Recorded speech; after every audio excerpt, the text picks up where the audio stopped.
Oke, assalamualaikum warahmatullahi wabarakatuh. Ketemu lagi sama kuliner Indonesia, teman-teman. Nah, kali ini kita beda konsep dulu, teman-teman. Ini Pak Yono tuh mau bercerita tentang pengalaman Pak Yono di waktu di jalan dulu, teman-teman. Nah, waktu itu ini langsung saja kontennya ya, teman-teman. Temanya ini langsung saja ya, karena kita nggak banyak ada waktu lah sebenarnya. Ini mumpung jualan Pak Yon itu lagi nggak ada pembeli ya. Jadi gini teman-teman, kita itu di jalan, namanya yang di jalan ya, apalagi kita itu orang jualan, itu harus waspada sama orang-orang yang belum kita kenal, teman-teman. Apalagi apa itu namanya, orang yang mengaku pelanggan kita setia. Nah, ini ceritanya ya, teman-teman. Waktu itu saya jualan di Jalan Imam Berjo, tepatnya itu di depan Bank Indonesia, teman-teman. Tahun 2000, kalau nggak salah 2015 atau tahun 2016 ya, sekitar itulah, teman-teman. Dan setelah itu Pak Yon itu jualan ya jam 1-an lah, jam 1 siang itu kan kalau di jalan kan panas ya, pembeli jam makan itu sudah selesai, teman-teman, jam 1 itu. Dan setelah itu Pak Yono kan duduk di buk. Kalau di buk itu, kalau di tempat kalian apa ya, di buk itu di atasnya got gitu lah, di atasnya gorong-gorong gitu. Itu ada buk, ada kayak tempat duduk gitu kan. Nah, saya duduk di situ. Waktu itu kan di situ kan adem ya, ada pohon jambunya. Malah cerita pohon jambu gitu. Ini langsung aja. Dan setelah itu ya, teman-teman, kita kan duduklah di situ. Waktu itu kita sambil kalau nggak salah apa ya, mainan HP gitu. Tapi HP-nya HP jadul, teman-teman. Saya nggak punya HP bagus waktu itu kan. Waktu itu HP bagus kan mahal. Kalau nggak salah waktu itu HP-nya itu J2 Prime, teman-teman. Dulu HP itu udah mahal sekali. Nah, setelah itu teman-teman, kan waktu itu kan jualan sepi ya, adalah seorang ibu-ibu datang. Ini ibu-ibu datang, "Mas, saya mau pesen tahu gimbal yang 2 pedas, yang 1 tidak pedas." "Oh iya Bu, silahkan." Kompor saya nyalakan, teman-teman, dan saya langsung ngulek seperti biasa. Saya seperti ngulek sambel. Dan ibu-ibu itu cerita ngalor ngidul, dan aslinya mana, aslinya ini gitu. Nggak perlu saya sebutkan, teman-teman, aslinya mana. Nanti malah kalau ada tempat lepasin tempat itu malah sama singgung aja. Makanya ngakunya tempatnya sini gitu. Nah, setelah ngobrol ngalor ngidul, teman-teman, kita kan sudah selesai tuh bungkusin sambal kacangnya sudah selesai, tinggal motong-motongin saja. Dan setelah itu ibu-ibu itu bilang gini, "Mas, saya boleh nggak pinjam uang 50?" Waktu itu kan pas sepi ya, teman-teman, pas nggak ada pembeli. Udah dapat uang, kalau nggak salah uang itu ada 100-an lah, kurang lebih 100 ribuan. Dan ibu-ibu itu bilang, "Mas, saya boleh nggak pinjam uang 50 ribu?" Terus saya ketas gitu, bilang gini, "Bu, maaf Bu, uang 50 nggak ada. Soalnya tadi baru saja uangnya itu diambil sama bos saya.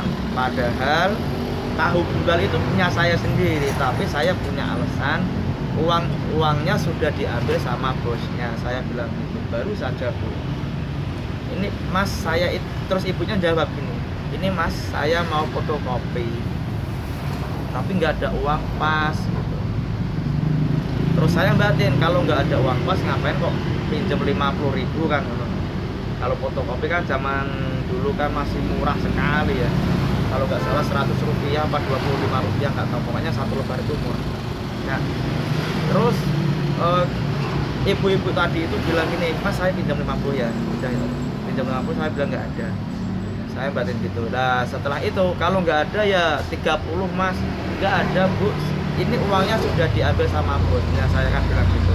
Padahal waktu itu ya, ibu-ibunya itu pakai gelang gede-gede teman-teman, gelang pakai kalung, pakai cincin, pakai antingnya juga gede. Kalau dalam dulu tuh antingnya itu kayak ceplek gitu kan.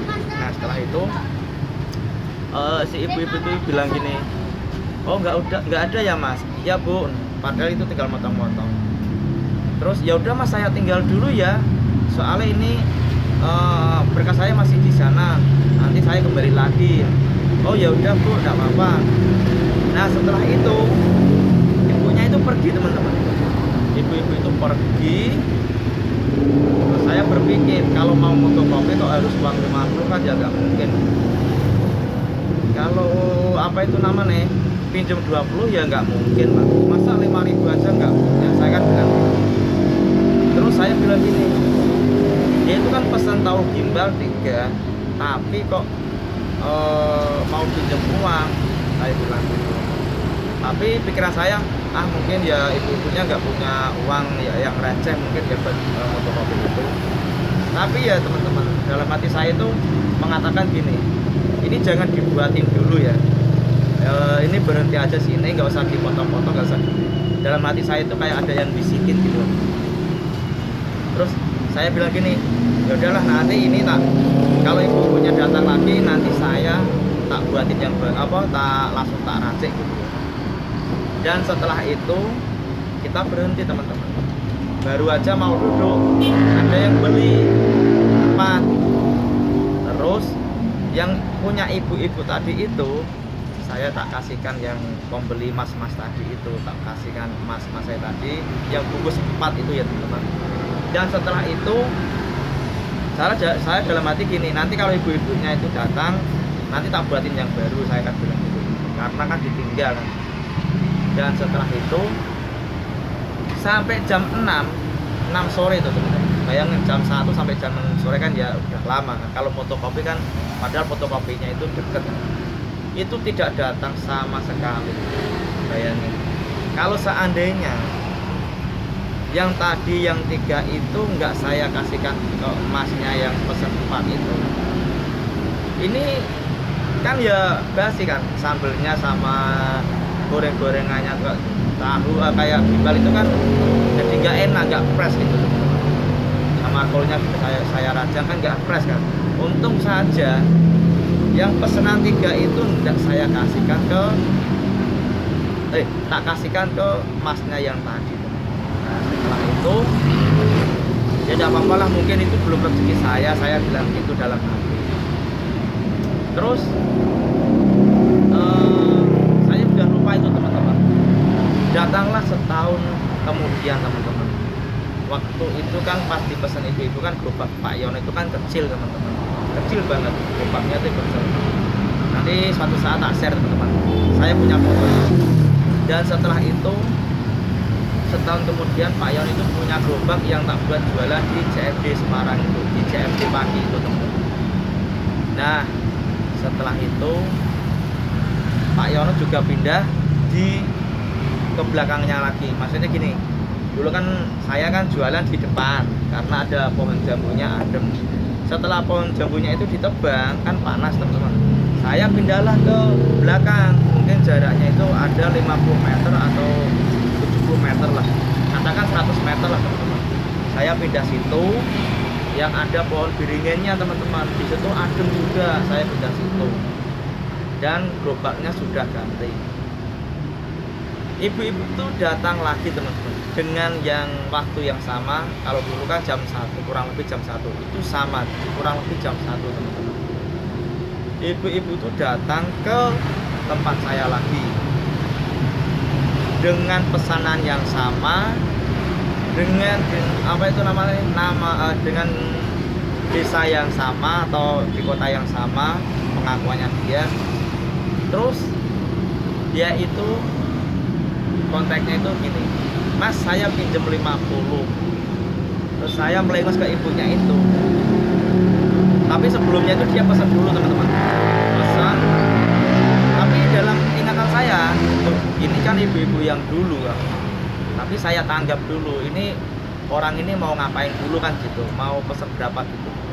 Saya tanggapin, lu kok sama yang waktu itu, saya bilang dalam hati. Setelah itu dia juga bilang, Mas saya pinjam 50.000 buat buat fotokopi. Loh, kok sama yang seperti dulu lagi ya kan, saya bilang gitu. Wah ini berarti penipuan itu, ini berarti sering nipu-nipu orang ini. Dalam hati saya kayak gitu teman, dengan wajah yang sama, dengan kontak yang sama, pinjam 50 untuk buat fotokopi. Nah itu kan sama semua teman-teman, cuma bedanya pakaiannya teman-teman, beda, perhiasannya juga sama teman. Nah setelah itu saya layanin, sampai kapan kamu kayak gini ya, saya layanin. Dia pinjam 50, saya juga bilang, Bu maaf uangnya nggak ada, diambil sama bosnya. Tapi saya udah berpikir pasti ibu ini nipu ya, bukan semata-mata saya itu benci sama ibu itu, enggak. Ini cerita saya waktu pengalaman dulu di Semarang sana, di kawasan Simalimat. Dan setelah itu teman-teman, dia pergi lagi, tapi sambal belum saya buat teman-teman. Dia pergi lagi, tapi terus saya nggak buatin tahu gimbanya itu, saya cancel dan saya diam aja. Dalam hati, ya Allah kok bu tega-tega mentoh kamu kok kayak gitu. Sama sampai jam 7 malam atau jam 8 itu nggak diambil. Jam 4 dia juga nggak kesini, jam 7 jam 5 jam 6 jam 7 jam 8 saya kan tutupnya jam 9, itu nggak diambil, dia nggak datang ke sekolah. Bayangin, jualan pas waktu sepi ada orang kayak gitu, rasanya gimana kalau sudah tahu ditipu? Sakit hati teman-teman, rasanya dulu itu cari uang susah banget. Waktu itu tahu gimbal Pak Yon itu harganya 13.000 teman-teman, 13.000 ngumpulin uang dikit-dikit buat keluarga. Waktu itu saya masih dibilang rumah tangga baru lah, kan saya baru nikah sekitar 2 tahun. Dan setelah itu ibuku yang nggak datang lagi. Dalam hati saya, ya Allah, masih sudah tua kok masih menipu kayak gitu ya. Mudah-mudahan diberikan kesadaran lah suatu saat nanti ya. Dalam hati saya bilang gitu. Nah itulah cerita-cerita Pak Yono. Masih banyak lagi cerita yang nanti saya sampaikan teman-teman.